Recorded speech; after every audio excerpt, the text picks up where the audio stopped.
Yeah, same spot, man. It's the longest I've lived in a single place in a while. It's a nice place. Oh, it looks great. Yeah. Is it a fig leaf plant? It's a fake fig leaf plant. Yeah. Oh, okay. I was gonna say, how the fuck did you get it that big? Because I have one that's like, it literally died like 3 times, and I've like resuscitated it. Dude, and it's just like tiny. Yeah. Well, we have a lot of plants, and all of them except for this one are real, and the real ones ain't doing so good. Damn. Yeah, that's hard to take care of plants. Not gonna lie, my girlfriend's got like a green thumb, and she's always on top of it and like keeping all the plants perfectly healthy. But if it weren't for her, then I would probably be killing them, to be honest. Yeah. Bro, my plants would fucking die like a week after I get them. I mean, I try. We both try. Like super nice ones too, because I'm like, all right, if I get like the huge ones that are like look sick, I'll really take care of it. And like every single time I just fucking kill it. It's crazy how many little things make such a huge difference with that though. Like just even watering. I accidentally watered a spider plant with tap water one day. Oh shit. And it was sick like that week. Can you not do that? No, you cannot do that. It makes that's why my shit dies. That's what I do. You got to use filtered water every single time. I don't even drink filtered water, bro. Yeah, you could get just like the big jugs of like distilled water, just like the 99-cent jugs. I think those are good too for it. No, bro, I'm just going to get some fake plants. Yeah. Do you remember my old roommate, Reese, right? Oh, yeah. Were you over? I feel like it was like either you or Conrad that was over one time when we were like talking about plant care. And Reese was like, bro, I don't know how you guys keep killing plants. Like mine's been alive. I like barely water it and mine's been alive forever. And I was like, wait, Reese, which plant are you talking about? He's like, I don't know, just like the little one on my desk. And I like went in there and it was a fake IKEA plant and it didn't even have like fake dirt on it. It was just plastic. And Reese there was like a pool of water it like collected in the bottom where Reese had been watering it for like months thinking it was a real plant. And it was where just was like it going? Like was it like collected just in the bottom. How did he not funny. notice? That's it. Only Reese would do it. God, that's amazing. I know, right? God bless his soul. I feel like a few years ago, if we did this podcast, we wouldn't have started off by talking about taking care of plants. I know, right? I feel like everyone's life is in a different place now. Bro, I'm 28 now. I've fucking 2 dogs now that I have to take care of. Like, yeah. I'm in a different place from when we first met, Oh man, yeah. Absolutely. Yeah, from when we first met. That's crazy. You were a kid. Yeah. Yeah. I mean, I still feel like a kid. It's weird. Yeah. I feel like it's so weird. Like in the music industry, I feel like old, but I also feel like the exact same that I was when I was like 16. But I'll be working with like kids that are literally like 10 years younger than me now. Right. And I'm like, Jesus fucking Christ. Like I'm old in like music industry terms. And it's weird. Like Daniel and I just did a song with this girl, Sophie Powers, who is super dope. And, she is like 18, I think. Okay. She might actually even be younger. She might be 17. That age difference is just like you're literally a child compared to me. Like 10 years age difference that feels crazy. Yeah, it's super crazy. Yeah. Man. But yeah, I mean, dude, it is funny because I don't think that ever goes away. I mean, because I'm like 10 years older than you guys, and I still feel like a kid for the most part. Like I feel old, but mentally, I'm still a kid. And I talk to my dad, who's, 70 something.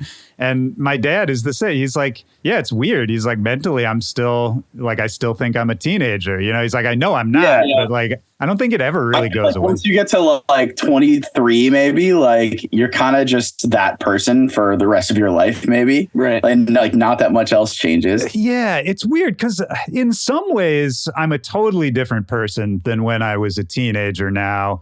But then, yeah, in other ways, like just I guess the way I look at the world, the way like your perspective, I feel like doesn't change that much after a certain time. You know what I mean? Right. Totally. Yeah. No, yeah, totally. Yeah.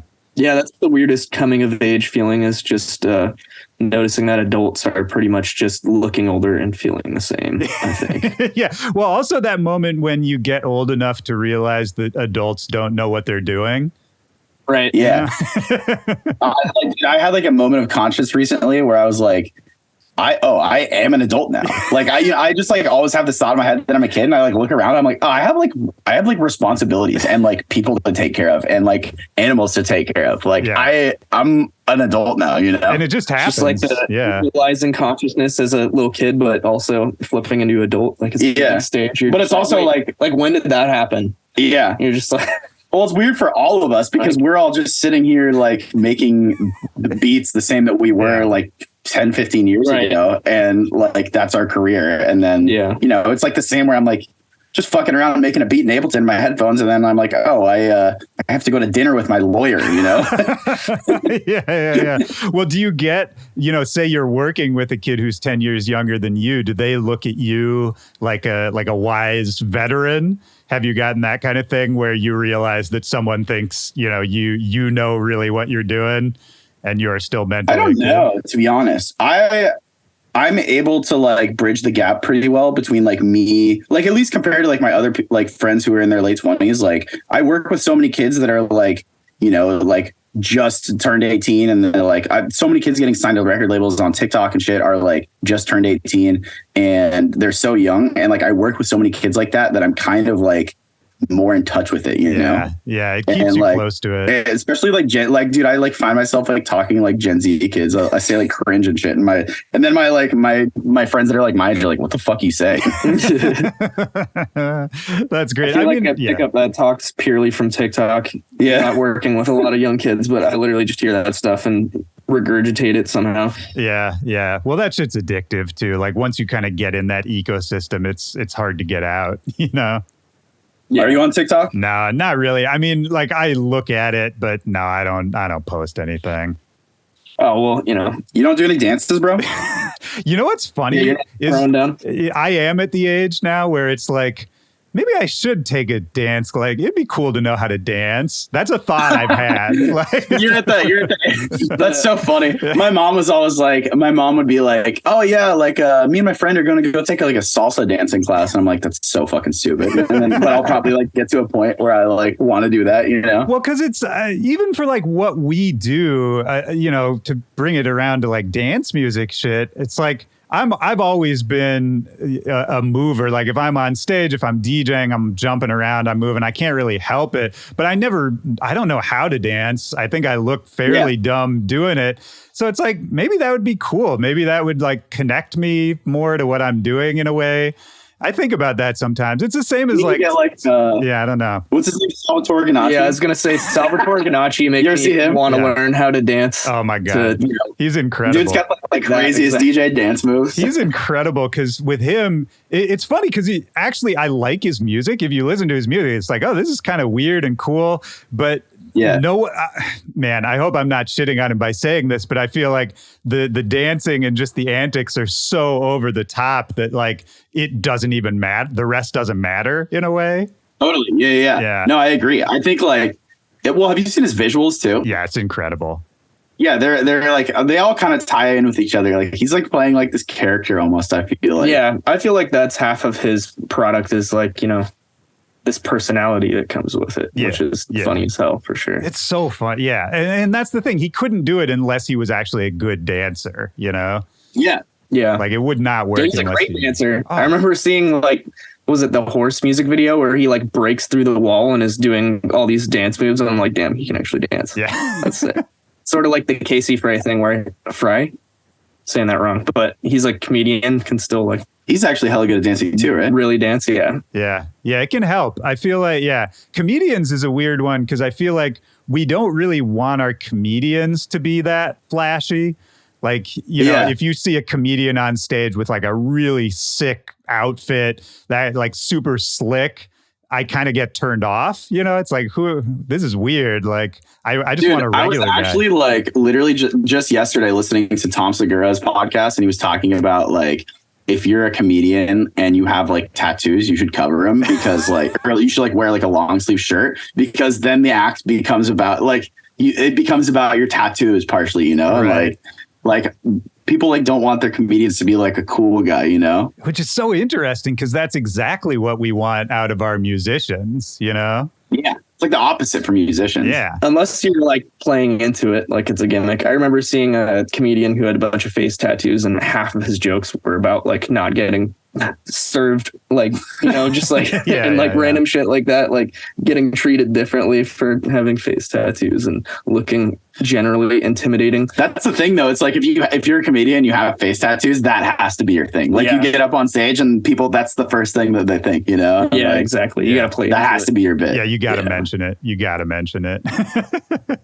Like being a comedian with like one arm. Like you can't go up on the stage with like one arm and like not address That's true. That's always their bit. Yeah. And it's always funny. Yeah. It's always good.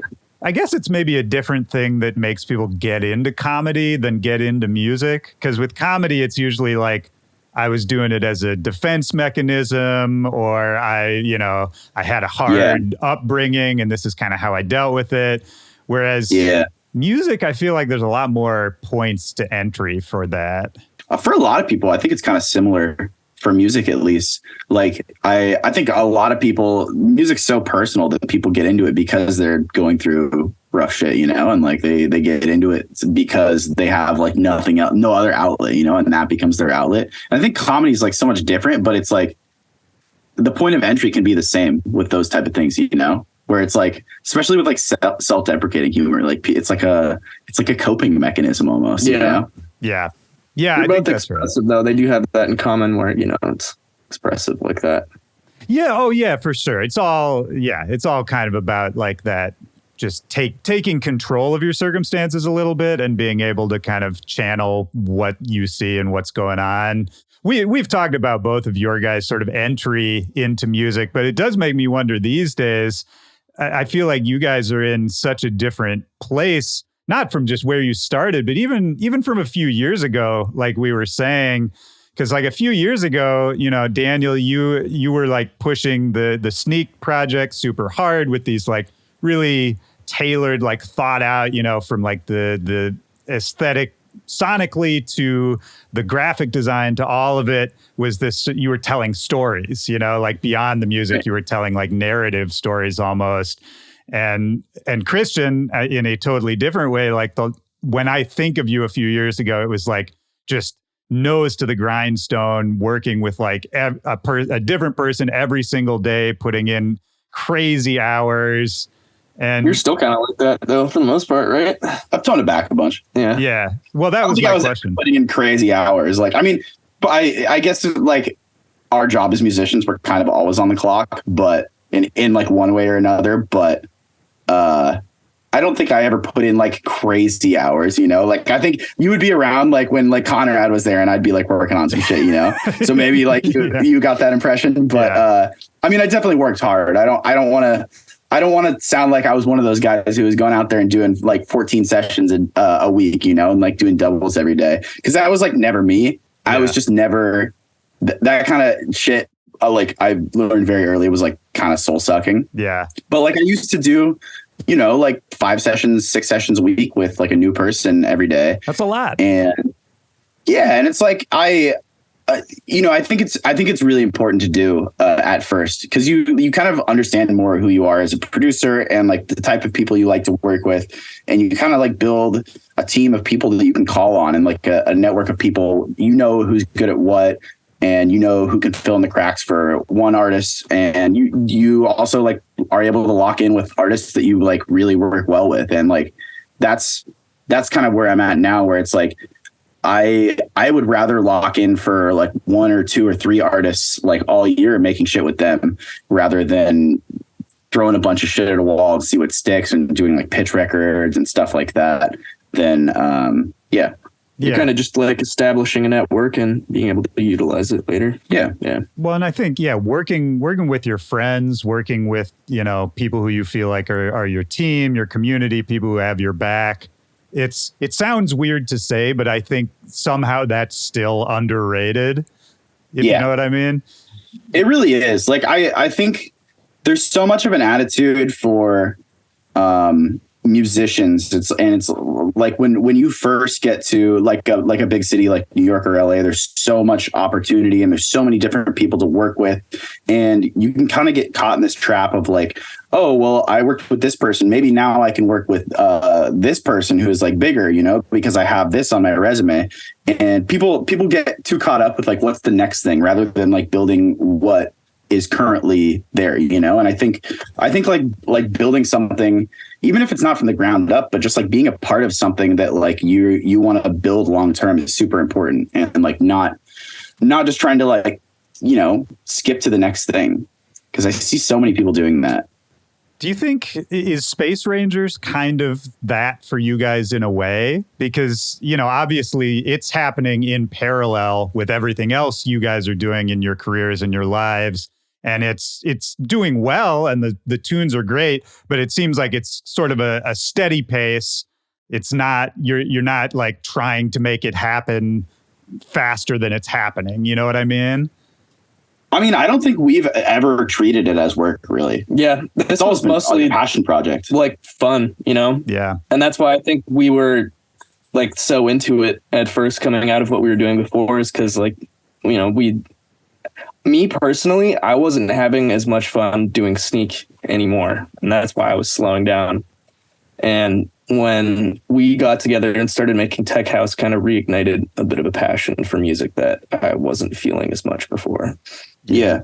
And it's just like fault. Like neither of us take shit too seriously. Like all of our sessions have been like pretty off the cuff. Like I'll give you an example. We had a song in an Apple commercial, right? Yeah. The Move. And we made that was like one of the first songs we made. We made it like 4 years ago. And it was literally both Daniel and I were just like massively hungover, and like Daniel came over to my house and we were just like fucking around, just made like, you know, it was just a lazy day where I was like, oh, I'm kind of hungover. I don't really feel like being by myself. And like, we just like had a lazy day. I have like a picture of like, I think we both fell asleep at one point during the session at different times. Like I have a picture of like Daniel like asleep on the couch. Yeah. And it was just one of those like fuck around days where we're like, that was pretty cool, you know? And that song got the biggest sync of like in any song that either of us have ever worked on, you know? And it was just like one of those things where it's like, if you know, there's the classic Quincy Jones quote. It's like the second you start thinking about money, God leaves that room. And it's been so true. It's like the less that you make something with, you know, if I'd gotten a brief for an Apple commercial, if we got a brief for an Apple commercial, we would have never made that song because we would have never thought that that's what they wanted, you know? Yeah.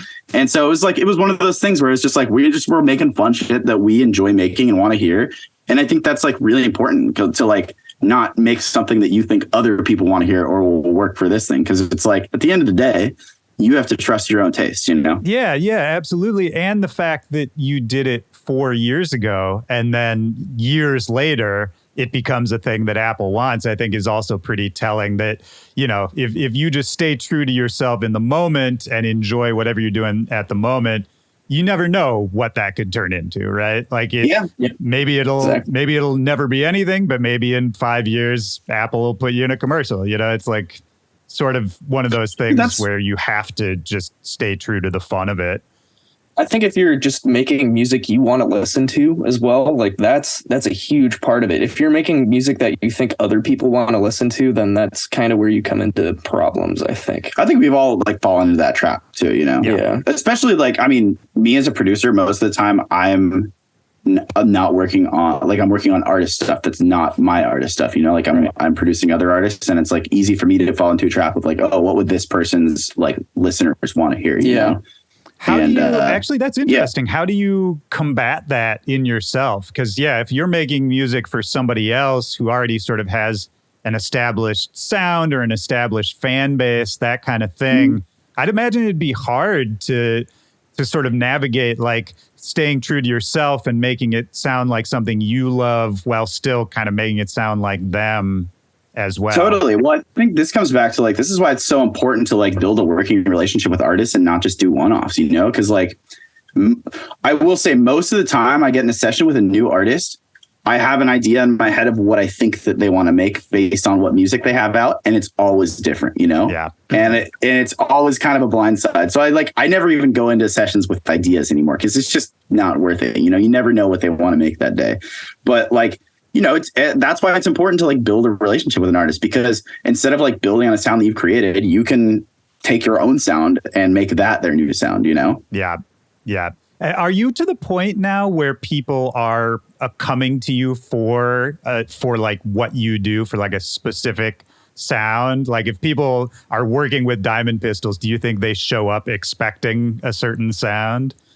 I mean, like the shit I produce is so diverse. It's like, it's hard to say in general that they're expecting a sound, but that, like, for example, when Edamame came out, like I got hit up for so many like Edamame. They're like, oh, let's make a song that sounds like Edamame. And I'm like, all right, like, we already did that, but cool. Yeah. So yeah, I mean, that type of shit definitely I think that might be partially why you're surprised at, a new style an artist wants to make as well when they come into the studio. Like you have a plan for them because based off of the music that they make too. Yeah. And they're like, well, we already did that. Like we want to make something else now. Exactly. Yeah. It's the other side of the coin for sure. So with that Apple sync for the Move, how did that, I guess, dual question, like how did that come about in the first place? And then what was it like having that experience? Because certain commercials and certain even other Apple commercials, I think, have like been such crazy moments for certain artists. Like, was it that for you guys? Did it change anything? Was it a whirlwind? Absolutely, because, I feel like most artists who've gotten the iPhone commercial are already well established. And we were like pretty small. So we were just like, completely taken aback. Just like, wow. Yeah. This is crazy. There's so many like funny like parts to the story. Like I could talk about it for so long, but it's a really interesting case study in the argument of like, do I sign to a label or do I keep my shit independent? Because like for us, right, we're signed to a label and we didn't really want to, but by nature of like my Diamond Pistols artist agreement, we like had to sign anything that I did under that, like under the same label. Locked in, yeah. We're like, all right, whatever. Like we kind of wanted to keep the shit independent, but let's just keep it moving. And kind of the attitude to labels nowadays is that they're like a bank and they don't really do anything for you, and they'll give you money to fund stuff when you need it. But I really got to hand it to them on this one. Like I will give them a lot of credit for this one. Like Jennifer specifically at Ultra, like basically spearheaded this whole thing herself, and she was formerly head of sync at Ninja Tune, I think. Okay. And just recently came on at Ultra and like just started pitching our stuff. She had a connect at Apple that she was pitching to, and it was just one of those things where she was like, hey guys, Apple's interested in using your song for their new ad campaign. Can you send over the stems? And it's like, how many times have you gotten that? And it never ends up happening. Right. I didn't believe it at all. Yeah. It's just like, all right, yeah, I'll send stems, but like, they're not going to use this shit. We'll see. But that's how it started. It was literally just an email. Yeah. Just went into that. And, like, and then, yeah. So like, I mean, a label, as much as I'm a proponent for like releasing music independently, there is still value to labels, and like I think Ultra specifically, like they, all labels have ups and downs, but we have a few people at the label that champion us and make sure that we're taken care of. And I think like building relationships with like those people at the label is important too, because like if you want them to work for you, they will, At this point, we're really thankful for them. But it's funny, now that I think of it, since you were tied up with Ultra, we were waiting to sign some of the songs that we had and get them out. Uh-huh. I don't think the Move would have came out on Ultra had we not been waiting for that. It would have been like independent before all those years ago. So that's probably what we just put on SoundCloud. The cards were aligning for that over a course of like 4 years almost. Right. Yeah. Well, I mean, that goes back to this theme we keep touching on of sort of working with your friends and relationship building. And this is, I guess, the flip side of that coin is even when you're in sort of a big time situation, Ultra Records, it's a big label. A label I'm sure lots of people would die to work with, that kind of thing. Sure, there are all those drawbacks, but like you're saying, if it's the people and the people you've been working with that, big or small, that's kind of when shit happens, right? Right. Yeah. Mm-hmm. And it's like, I mean, we shout out our product manager Matt, and then Marnie, who does marketing at the label. Like we have a group text with all them and our manager Conrad, who and like we're just able to get shit done so much more easily. And like labels can be really bureaucratic, and like I think just because we're like friends with them, like it's easier to just, you know, rather than like following up on an email like once a week, it's just like, hey guys, can we do this? And you know, it's just much more free flowing, you know? Yeah. Right. Yeah. 100%. Yeah. That's you make friends, you make a human connection, man. I talk about that on this podcast all the time. It's like so many people, and we've probably all been guilty of it at a certain point, but you kind of, especially when you're young and up and coming and you don't really have anything yet, it's just like the need, you want it so bad that you kind of forget to be a human being. You know, it's like everyone is just like, what can you do for me? How can you have something I want, how can I get it? Kind of mentality. And the earlier you can get rid of that mentality, the better. Right. That's such a common thing out in the music industry too, because people don't turn that off a lot. There aren't situations in which someone is looking to hang out with you just based on, you know, wanting to be friends. Like there's a lot of kind of weird social atmospheres with that in mind. Yeah. Yeah. But I think at the same time, there's a lot more people in the music industry that are willing to help with nothing in return than I would have expected. Like, right. I think there's a lot of people that will like give you the time of day and you know, just like be an ear to whatever for nothing in return. Than I would have expected, at least, because the music industry, it's like it gets the reputation of being like the most cutthroat place ever, which it very much is. There's a lot of people that are, you know, it's just like any other industry, like everyone's trying to fucking win, you know? Yeah. And but you know, there are good people in the music industry for sure. Oh, absolutely. And like definitely waiting out and, you know, finding those people is cool, I think. Yeah. Yeah, I agree. Oh, actually, let me ask you this, because is this the first Space Rangers interview? I was trying to... Yeah.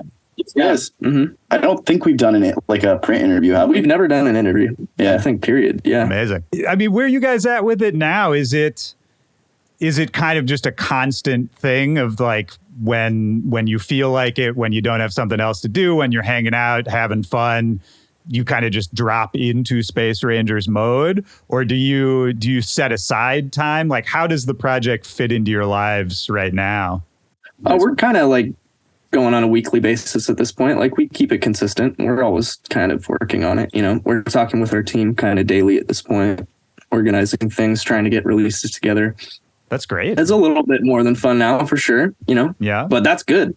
Feels like it's in a good place. I mean, like at the start of this year, we like decided to set aside like one day a week and like Daniel comes over like every Friday and we just kind of like go through what we need to do, like fuck around, film a couple TikToks, like make some music. And it's like pretty casual, you know, it's like a hangout and we'll just work on shit at the same time. Cause I think like, I mean, both of us are just so busy with I'm busy doing sessions. Daniel works on like a bunch of like library music for like trailers and commercials and stuff that he's super busy with, that like it, you know, it's hard to find time for a passion project if you don't make time. So we're like this at the top of this year, we're like, let's just do it every Friday, come over here, just kick it. And it's like easy too, you know, it's like you can kind of ease into the weekend that way. Cause it's like, I'll do like 4 days of like grinding. And then like on Friday, I'm like, all right, cool. Like I can kick it, like maybe go out and have a few beers Thursday night and not have to worry about not being like 100% on Friday. Right. Like working with a homie is always so much more lax. So. Yeah. That's great, man. Yeah. That actually, the way you're describing it sounds really nice.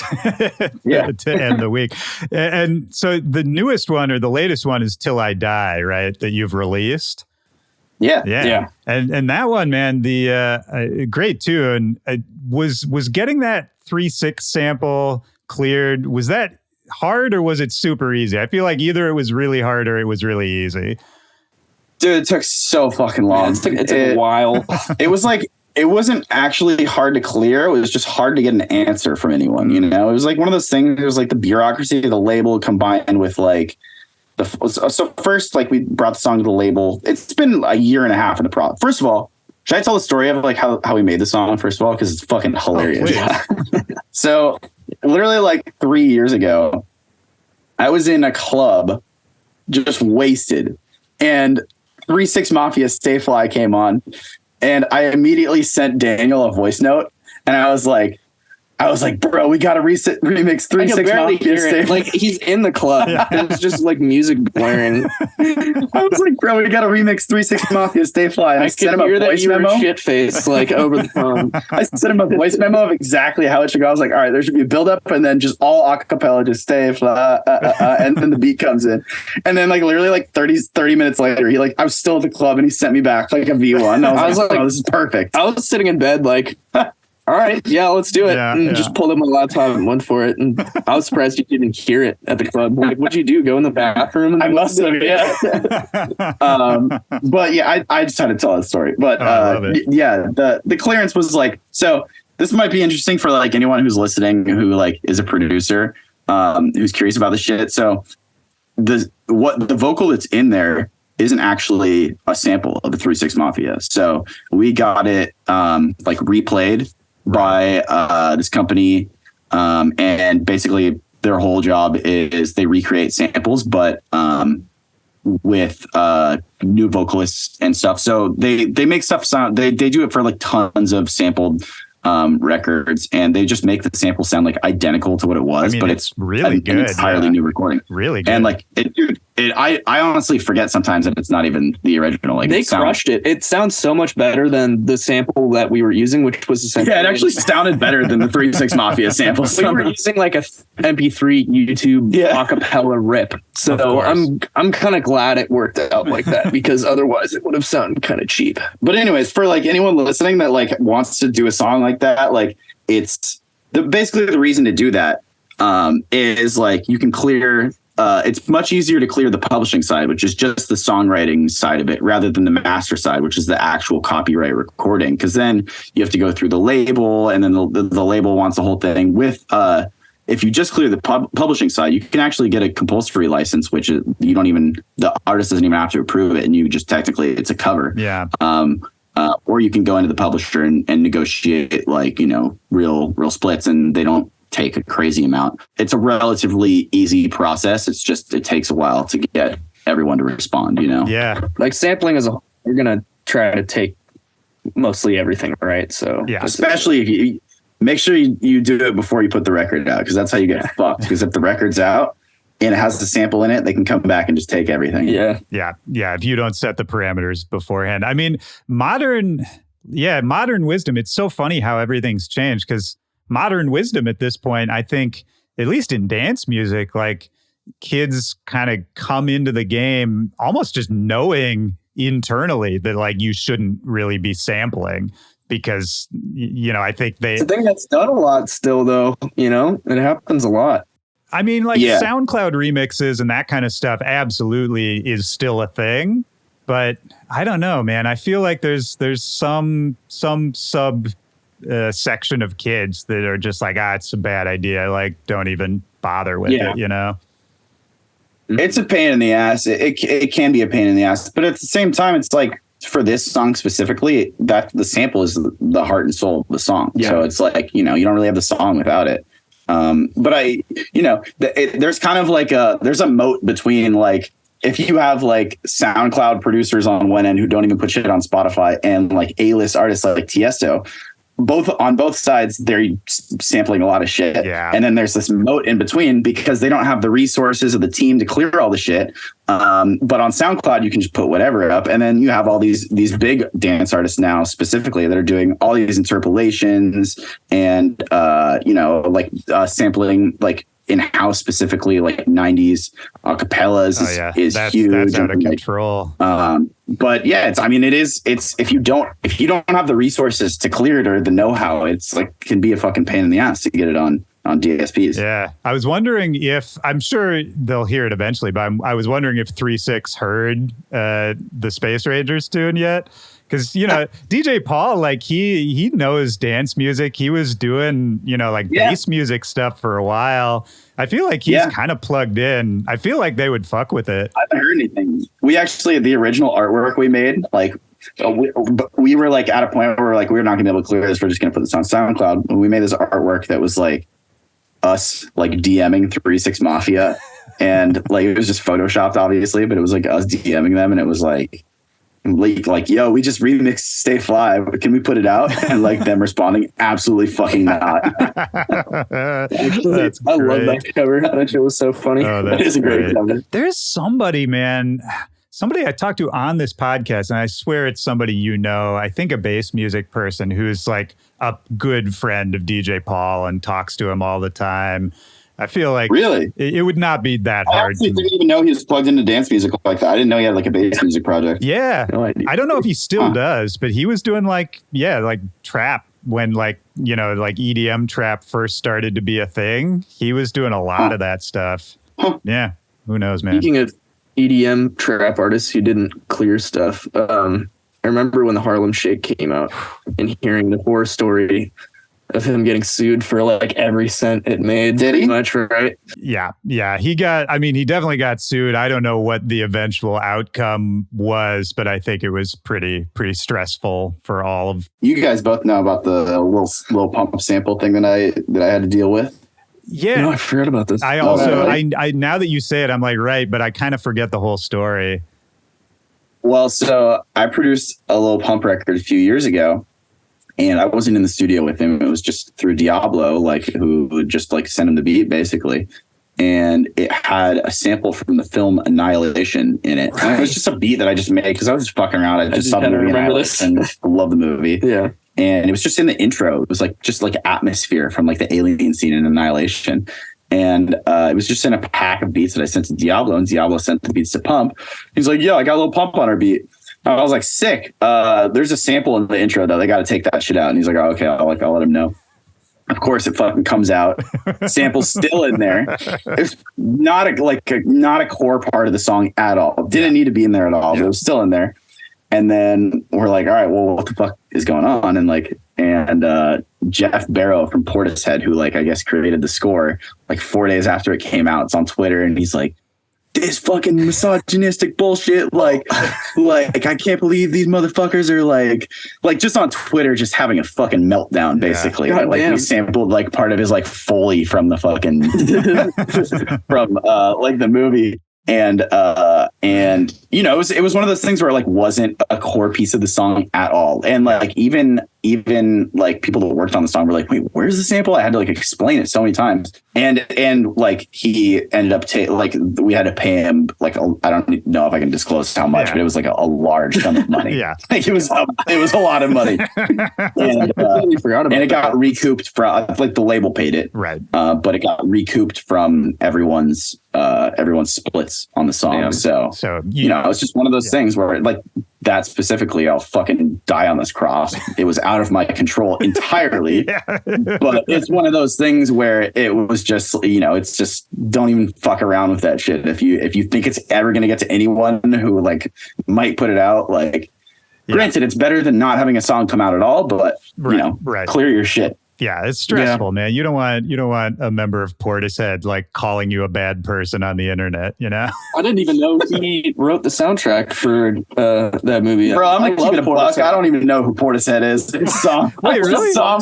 That's crazy. You would love Portishead. Portishead's great. I'm not inclined to dive into the catalog after that. It's a great band. They're great. Yeah, I'd highly suggest it. Portishead has classics, but I don't think that means they get to yell at you on Twitter either. That's so wild, man. I'm just also trying to imagine, like, put myself in his shoes, because a guy like him, I'm sure, doesn't know what Lil Pump is, like, has no connection to any of this. So I can just imagine waking up one day being like, what the fuck is happening? Like, what is this? Because not only...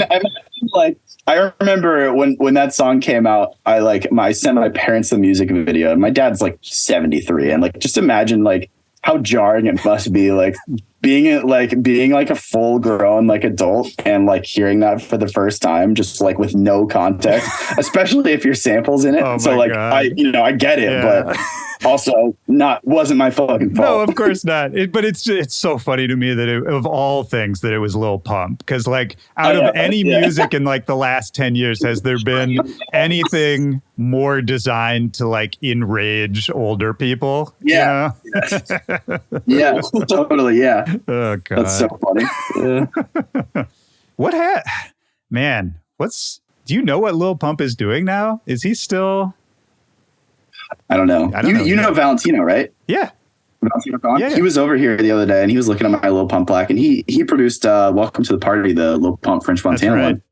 And he was like looking at the plaque outside, and he was just like staring at it. He's like, man, I still have a soft spot in my heart for Lil Pump. Like, he's just, he was interesting at the time. Like, I agree. Oh, yeah. It's like 100%. Seems whack now, but like at the time, it was cool. Oh yeah, I'm not even really trying to talk shit about him. Yeah, he was such an interesting, colorful character. It was like a real life cartoon character, you know? Yeah, it was almost like a social experiment. yeah, absolutely. It's like, how far can this idea go? You know? Yeah. Like he was like a 2-hour-long documentary and said, "This is my career. It was a social experiment." Dude, there was like a Twitter shit posting account that had like a huge following. Have you guys seen the shit? And this happened a couple years ago. It had a huge following, and then it was like, this has been like a social experiment conducted by the United States government. Thank you for participating. And then just never tweeted again. What?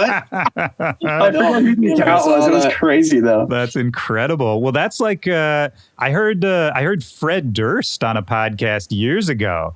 I think it's weird to me that this didn't get out wider, because it was sort of mind blowing to me. I think it was maybe like Ben Baller had a podcast for a second. It was some kind of like LA like scene dudes podcast. And he talked to Fred Durst, and Fred Durst said like, yeah, Limp Bizkit has been a joke since day one. He was like, we intentionally made it as dumb as possible. I couldn't believe it caught on. It was really weird to keep going, but we just tried to see how far we could push it. He like fully was like, it was a joke the whole time. Dude, did you see their Lollapalooza comeback performance like 2 years ago? I did. And like, what he came out like dressed as like, yeah, he had like the dad fit. Yeah. Well, because they were releasing a song called like Dad Vibes or something like that. Is that why they did it? Yeah, just bizarre. Yeah, he's crazy. Just bizarre. Yeah. Yeah, dude, I know Fred Durst's manager, and he said the exact same shit. He's like, yeah, bro, he knows exactly what he's doing. Yeah. Well, I mean, what's your guys' lives look like at this point too? You know, talking about the LA scene and going out, and are you guys, on a like day-to-day, week-to-week basis, what are you spending your time on mostly? Dude, I'm mostly always at home, either writing music or working on designs, or, I still manage Shred Collective, Getter's clothing brand. So I do that in balance with Space Rangers and all of my music library work. And Shred is still doing big business, right? We're doing our thing, Yeah. Pretty much monthly drops at this point. That's a lot, man. I mean, it must be going well enough to be able, like, just doing that is a lot of work. Yeah. Yeah, it's definitely like, getting all the design work together, which I do a lot less of nowadays. I actually commission more of it because, just streamlining the business makes more sense at this point. But I used to do a lot of graphic design work for that as well. Yeah, no, I mean, all the old Sneek stuff you did yourself too, graphically, right? No, I had someone drawing for that. I'm not that talented, unfortunately. Nah, I feel like graphic design for t-shirts is its own beast, kind of. I did draw some stuff, but it wasn't anywhere that like remotely as detailed as the Sneek stuff was. Well, tell me about the catalog music, the stuff you're doing for film and trailers and all that. How'd you get into that? So I actually know the person who works there. I've been friends with them for years, and I ended up just being like, hey, like, do you need, somebody else to work on this? And they're actually doing new stuff for their catalog that's not just reality TV based, which is what their company usually does. And they're trying to, do a lot of newer random genres. And I was like, hey, I know how to write, tons of stuff at this point. Like I can write pretty much anything. So it's pretty awesome. They come to us with, 4 different albums, almost like, once a month or so. And me and a bunch of other producers will just get into a genre specific playlist on Spotify and pretty much try to write a song that fits into that playlist. Okay. Yeah. I was going to ask sort of what the procedure was. So basically they come to you saying like, we need some music that sounds like X album or X artist. And that's just the prompt you're given. Right. Yeah. It's always genre specific. So a bunch of different artists compiled to each album. That's and then fun, there's man. when a TV show will come to them that they work with and ask them for a specific thing, then the company will come to us and be like, hey, we need 6 of these, like hip hop or dance or whatever. And we commission it like just straight to them. Right. And, that's pretty fun as well. And work a lot harder and faster when that comes on. Yeah, I mean, in a way, isn't it kind of nice to have that sort of prompt? Like, I'm thinking for myself, if I was in that position, I think I'd find it a lot easier to sort of just sit down and get right to work. You know what I mean? Because it would be making something I would like because I was making it and I'd want it to sound good. But when you have that starting prompt and when you're not sort of necessarily investing in it as like, this is my creative passion project, in a way, right. I think that can make things more fun sometimes. I love it, honestly, because I get to make any genre without, the stress of having it fit into other guidelines rather than just like, it's kind of like, flexing a muscle and working on production as a whole by figuring out things in different genres that I wouldn't otherwise be trying to make. Yeah. Which is I think it allows you to like detach from like your music a little bit too and like view it like a little more objectively too. Yeah. Even genres that I completely hate. Like we did a hardstyle album recently. I really don't like that stuff, but it was still fun to make. Like I figured out a few things that I didn't know before and it was interesting to, really see how they mix stuff. Well, yeah. The sonics in hardstyle records are wild. Dude, I've seen people's like YouTube tutorials of like 2 hours long of like dudes sound designing a hardstyle kick. It's crazy. That's the whole thing, right? Is like getting the kick. Yeah, it's all kicks. That's the whole thing. Crazy. They just saturate the living crap out of a regular kick until it sounds like distorted nonsense. Yeah, but I like too, like it's kind of become its own art. Like I'm friends with Lil Texas. I don't know if you guys know that dude. Yeah. I love that dude. And, I listen to some of the shit he makes and some of it is so beyond the pale, like, because you take just the regular hardstyle kick is already crazy. But I feel like now there's like a section of hardstyle artists that are trying to be like, well, what's the next? We got to push this forward. And so the kicks are just, it's like barely even a sound anymore, Yeah. It's so totally. wild. And it's also at like 200 BPM too, which is just wild. Like I actually like fuck with that type of music. I do too. Like, there's just like I wouldn't listen to it. I'm not super interested in going to an event or listening to it, but I like whenever I hear it, I'm like, there's something like interesting about that, Yeah. It's very unique for sure. Yeah. I mean, it reminds me of I feel like there's links to a lot of what sort of the weirder experimental pop that's been coming out too, whether it's, hyper pop or the other one's escaping me now, but there's a couple where it's like, it's kind of the point is how distorted and weird it can get. Yeah, totally.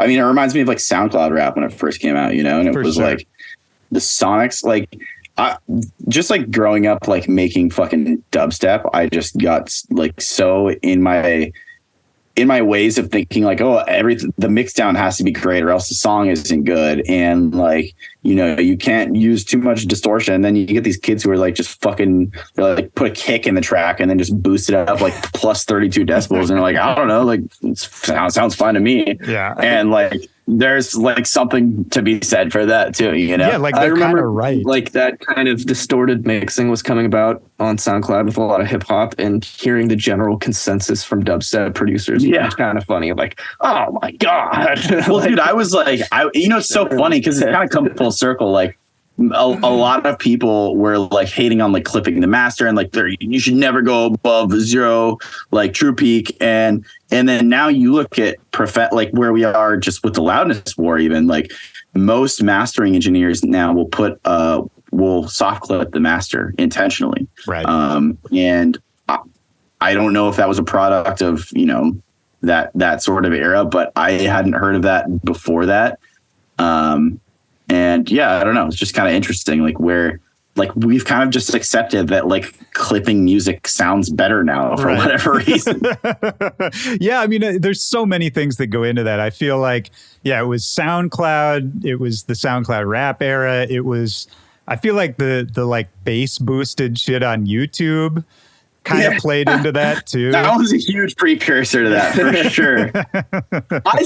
I'm not going to lie, like having produced for as long as I have, and like I have these fucking behind me here, I have these massive PMC monitors, and like the PMC is so stringent on their sound quality. The guy came into my room and tuned into every frequency of the room.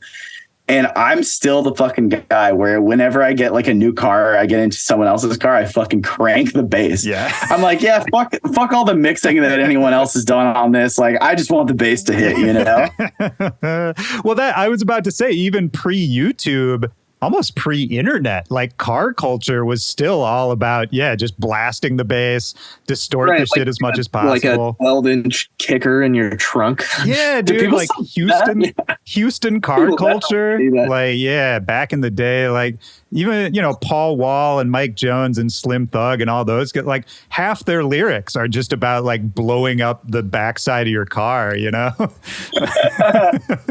So, I mean, I still use one of the fucking like the Lex Luger like trunk shaker 808 too. Like, which is like an ode to that. 100%. I always wanted subs in my car. Like when I was in like high school, like when I was in high school, that was like peak like sub in your trunk era. Yeah, and like I just never could like afford or like figure out how to put a fucking sub, like wire it into my sound system. But like some of the kids would like roll into school like every day and just have the fucking burn. Dude, yeah, I had a friend who had like 2 12s in his trunk, and it was completely excessive. Like you couldn't hear the actual music when the bass line kicked in. It would just shake your Adam's apple. I kind of fucked with that for some reason. Like that's literally all I cared about was like, I think that's why I got into dubstep, honestly, because I didn't care about the rest of the song. I just wanted to hear the fucking bass. Yeah. Do you remember those headphones with the amp? They were Skull Candies. They had the amp on the wire that you had to turn on, and they were pretty much bass boosted. I think they were called like bass boost. Yeah. Like, they had it like in the name. Those were so funny, dude. It would just vibrate on your skull. Yeah. Just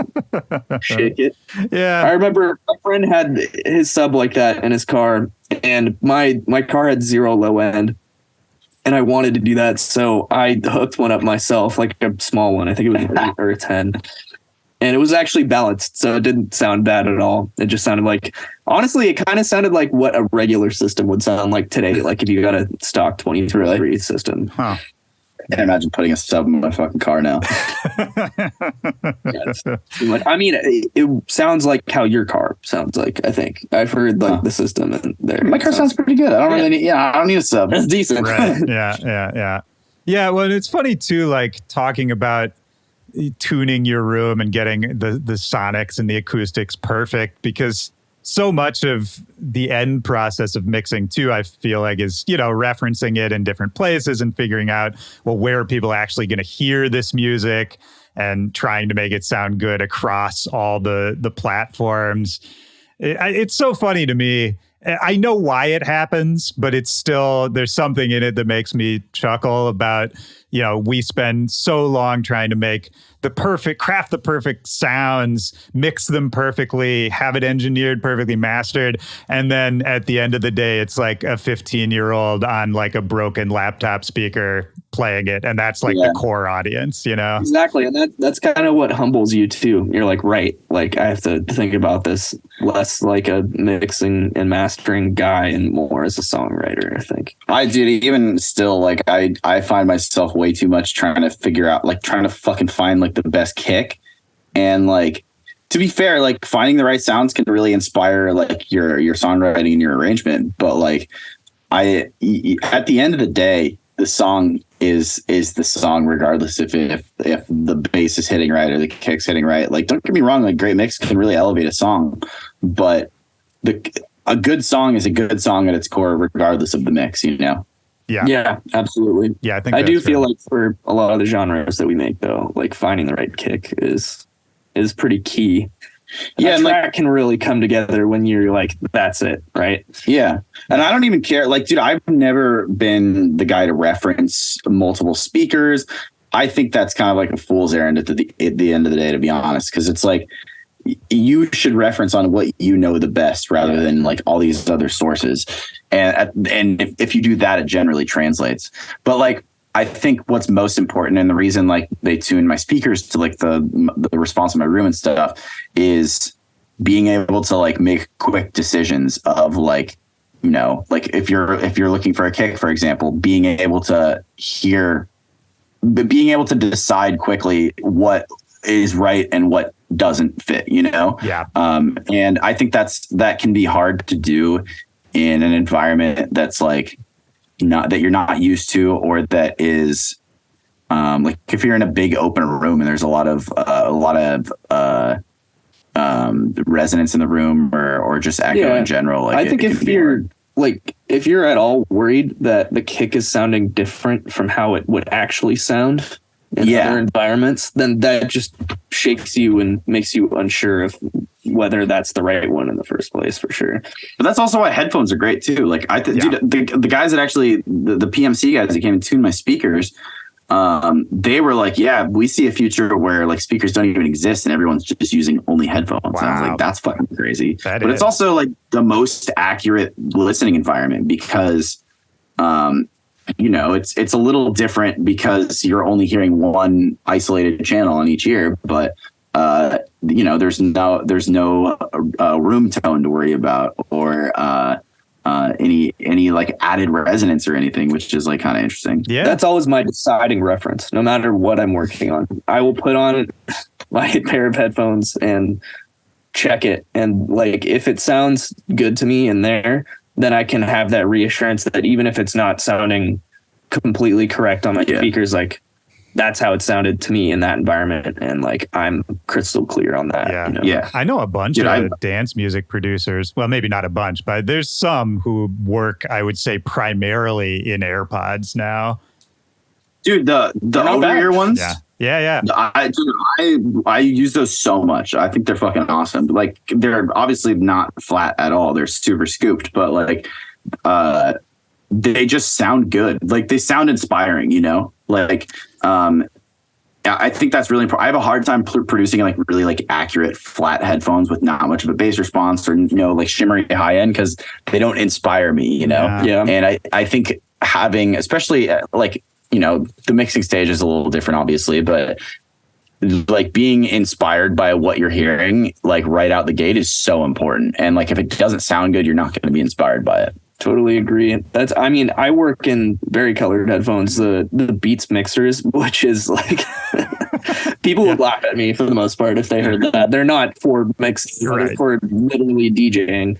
But I've just gotten to know them so well over the years now that I trust my judgment based off of listening through things on them. Yeah, how it's like going to translate. Yeah. Well, Christian, how do you feel like you've changed as a producer from, a few years ago to now? Because now, I think it's safe to say a lot of people would look at you as a veteran producer. You have a bunch of plaques.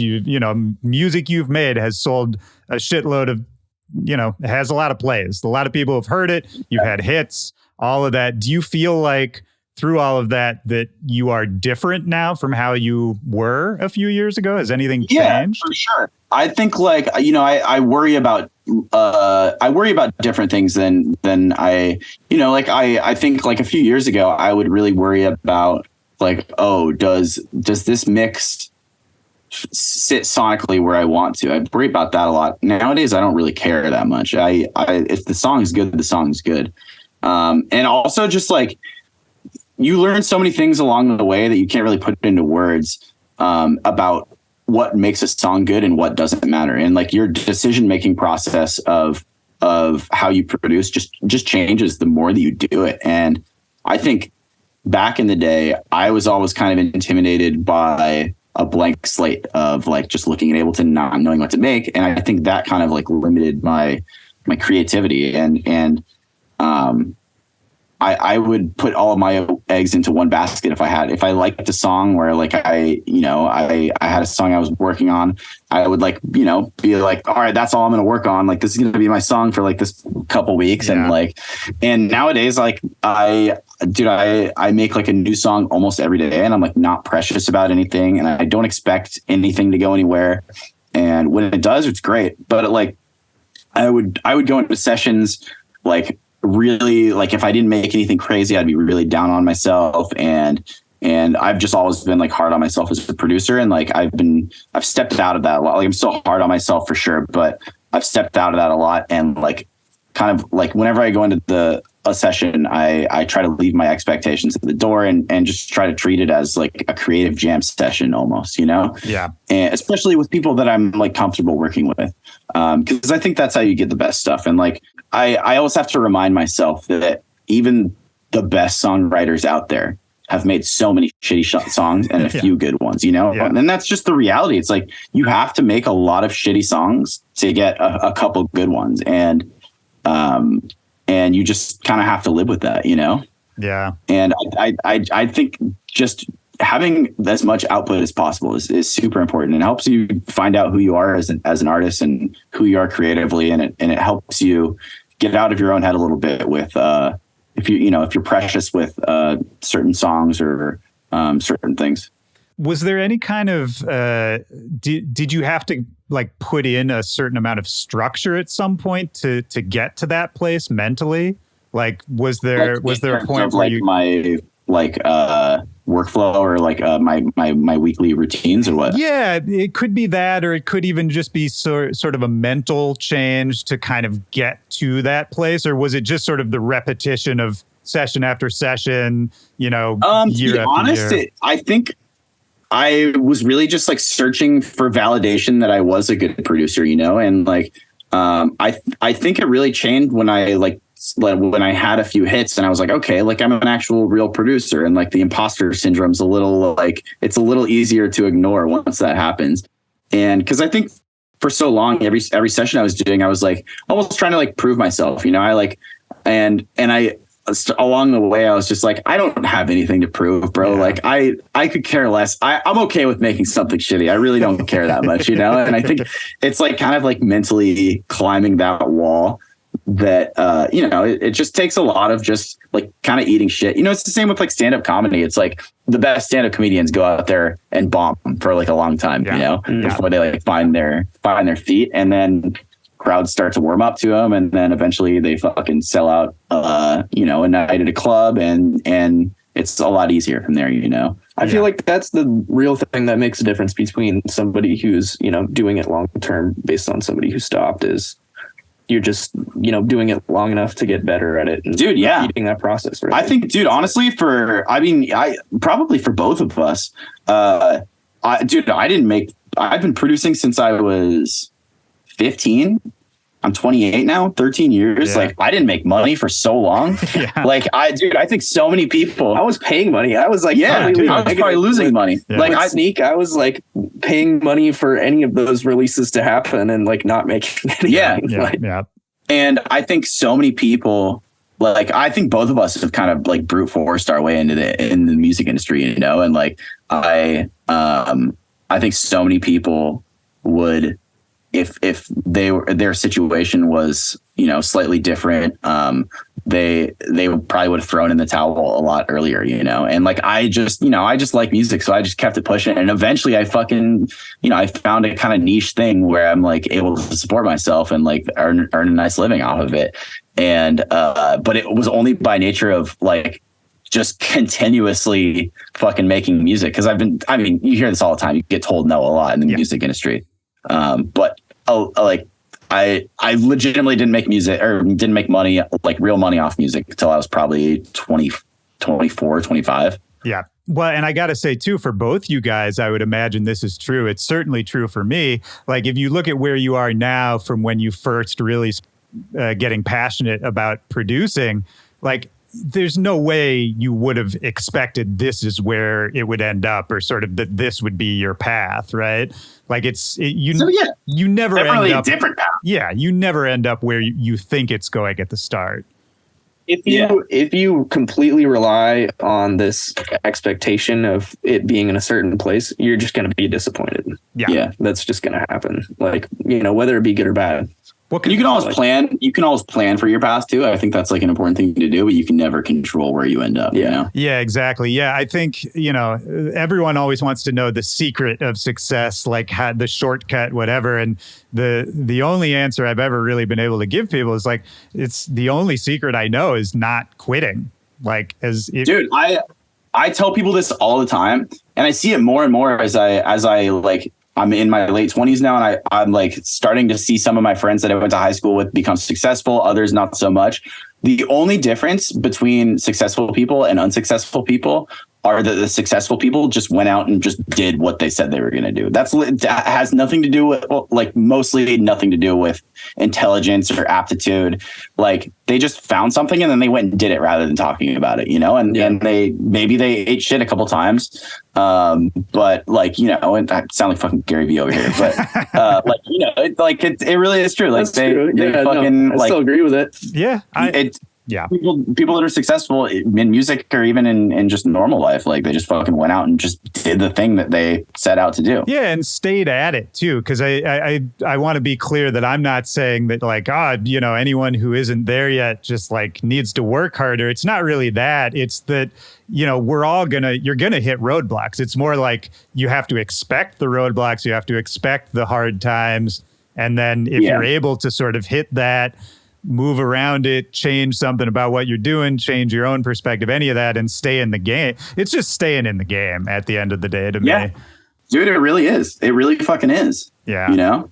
And all three of us, I guess, have had like DJ careers that have like existed, and like all three of us at a certain point were like, this doesn't like pay the bills the way that I need it to, you know? And like we've all three of us have kind of like pivoted into like what like works for us. Like if you have this expectation that you're like, I'm going to be a DJ, that's the only thing I can do in music, like that's what I want and that's what I'm going to get, and it doesn't end up like that and you're disappointed about it, then, you know, that's something that you should be open-minded about. Like if you love music and want to do something in that world, then you should be thinking that, oh, like what else can I do here? You know what I mean? I think also every DJ that's smart, like diversifies their shit like that, you know, like even if it's just like their merch business, but like, there's so many, like I think America Boombox Cartel is like a great example of like someone who has a really good aptitude for business, because like, you know, he's like super successful as a touring DJ,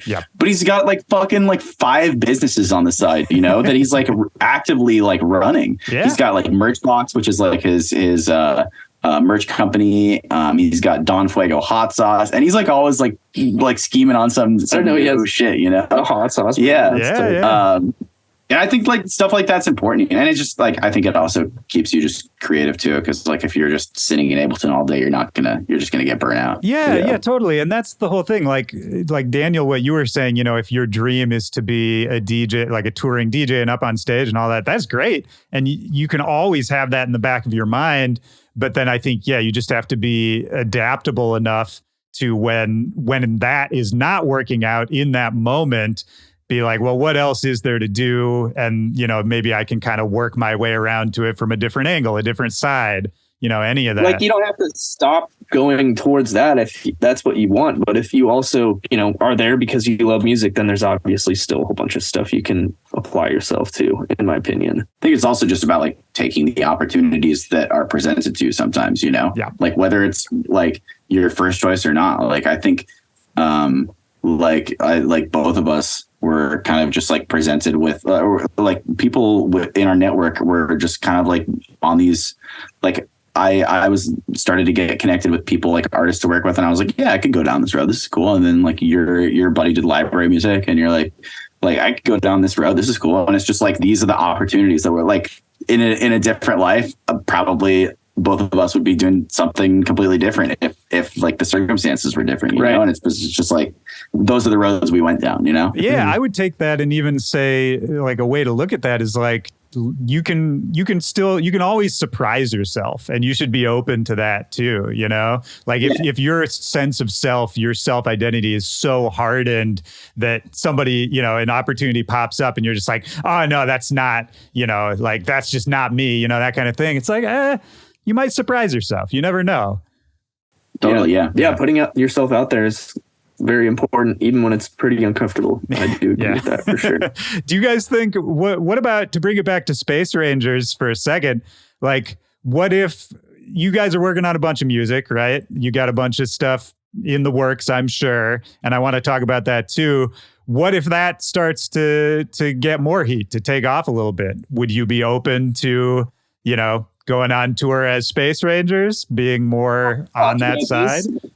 Yeah, I mean, we've been pretty. So we have a show. I guess it's like technically our debut LA show. We have a show with Cheat Codes and Dixie D'Amelio at the Fonda in like 2 weeks. But like other than that, like we haven't really taken any touring offers just because both Daniel and I are like at a place where we like don't really want to go like fly to Iowa like midweek, We can't like play for like a couple hundred kids. Yeah. But like we're like we're really trying to do like have our first like real show be like a Coachella do-lab or something like that, and do stuff that like makes sense for us, because like I don't think either of us want to like right now like stop what we're doing and do like 100 tour dates next year. But like we're just like being selective right now. The ultimate goal is like, for me at least, I don't know, you might have a different opinion on this. Like the ultimate goal for me is like a Vegas residency where we hop on a jet like once every week or two and go play a show or two in Vegas. I mean, monthly, I could do that. I'd be about that. That'd be fun. But yeah, I mean, same goes for touring in general. Like if we were able to tour that lightly and do shows that, we like and that are that selective, that sounds cool to me. But yeah, once again, not trying to. We're just trying to get it to a place where it's like we're playing shows that are like cool shows that we want to be playing. We're like, well, what's as much as you want to say, like, what are you working on? Is there anything in the works in particular you want to talk about for the future of Space Rangers? We I can't like name any names, but we like put out a bounty to our team like internally. We like got everyone on our team like working on like a festival, and I was like, we get you guys something real nice if you guys fucking make this happen for us. So we got like 6 people working on this. A bonus. Yeah. But I don't know. I'm putting it out in the universe. Maybe hopefully it'll happen. No, that's fun. What about music? What about music wise? Yeah, we got a whole bunch of stuff in the works. Yeah, we got we're just trying to release like 10 songs this year, hopefully.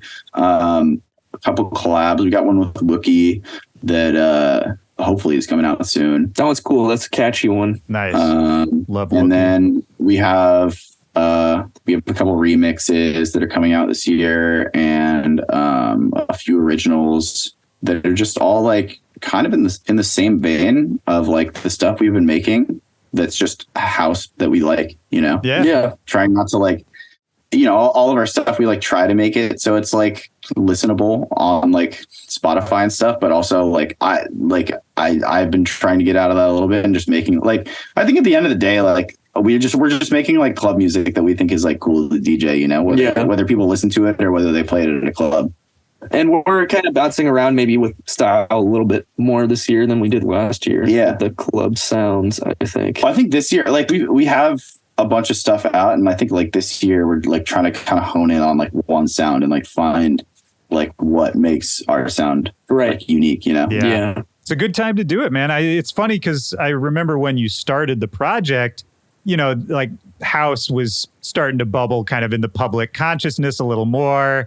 And it was like very of the moment. But it's funny in 2023, I feel like it's a more relevant time for what you guys are doing than ever before in a way. You know what I mean? It is. It's like, I mean, it almost feels kind of passe having like a fucking house side project now, you know? But I don't know. Like, I mean, you know, at the end of the day, like we're still doing it just for fun, and that's the most important thing for us. But yeah, it is kind of crazy how like specifically tech house is like just skyrocketed into the mainstream now. You know, unexpected, like, to be honest. You have these dudes like Chris Lake and Fisher and Dom Dalla, John Summit, like that are just playing like main stages and getting like huge offers for places, and it's dope. I have a hard time like I always try to fight myself internally because I'm like, oh, it's getting popular, like I gotta not like it now, you know. But I always try to like push myself out of that because I think that shit's stupid. Like as long as you like it, you like it. It doesn't matter. And also, Christian, you make pop music. I mean, pop music is a pretty fucking blanket term, you know? Like I'm not out here producing like Selena Gomez's next album. No, of course. But you would if it was offered, right? Putting it out there. It's possible.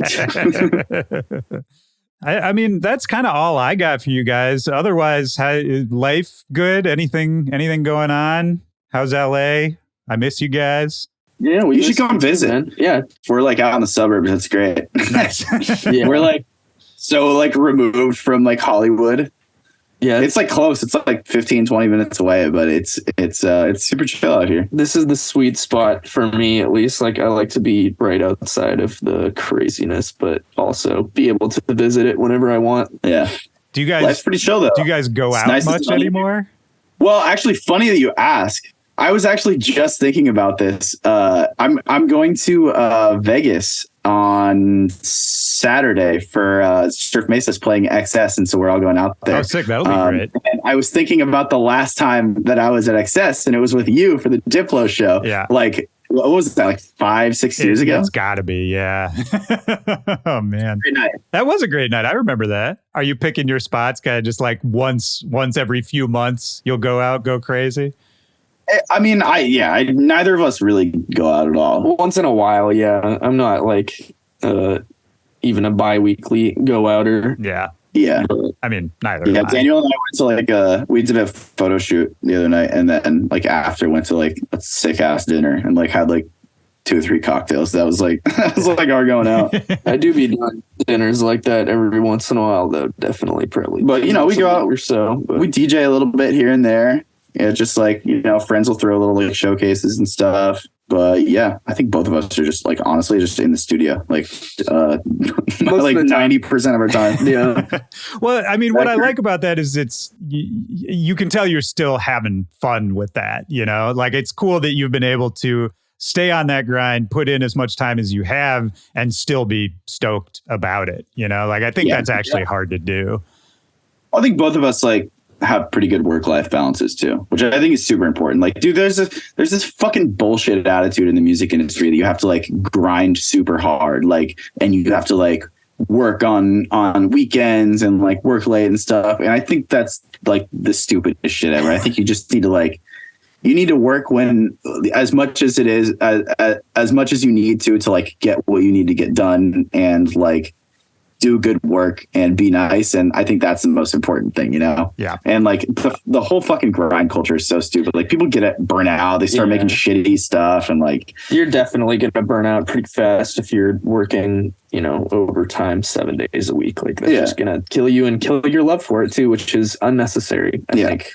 Yeah. I mean, 100%. And I think we've all had our own version of that somewhere along the way. You know what I mean? For sure. Yeah, Yeah. absolutely. Well, shit. Anything else on your mind? Anything else you want to talk about?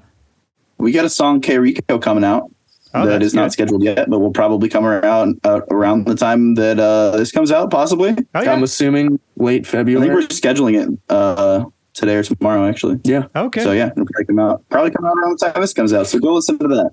Well, that's great, man. I love you guys. It's great to see you. I'll let you get on with your day. But yeah, we got to hang out soon, man. I'll come out to LA. Let's do it. Thanks for having us on, Yeah, bro. of course, I appreciate it, man. man. Anytime. Yeah, Thank thanks you. for bringing Good us to see on. you guys. As usual. Yep. All right, guys. Take care. Have a good one. Hey, bro. Peace. Take it easy.